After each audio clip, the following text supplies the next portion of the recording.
Червен кот! Предупреждавам!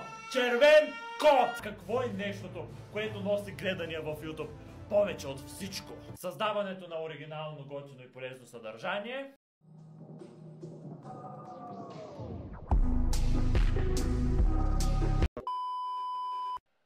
Не! Драмата! Драмата носи гледания! Затова това е и нещото, което ще направя сега. Време е за драма. Но няма да е просто някаква се драмечка там с някого там. Не. Започвам драма с целият свят. Паралийски. Се радвам, ако най-накрая започне.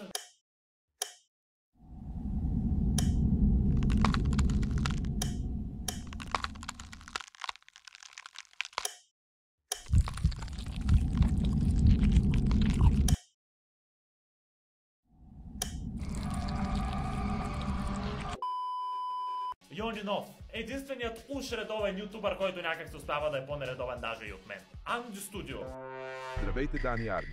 Днеска Анди навърши 18 години и отваряме OnlyFans.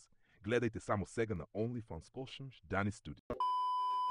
Не мога да се обясня как снимате видео толкова години, обаче акълът ви изобщо не е мръднал. Единственото нещо, което се е променило е дозата отчаяние, която получавам след като се пусна нещо ваше. Бате пас! Най-трагичната AliExpress версия на Хъмти Дъмти, която някой съм виждал. Памеца, наркоман. Чоко, наркоман.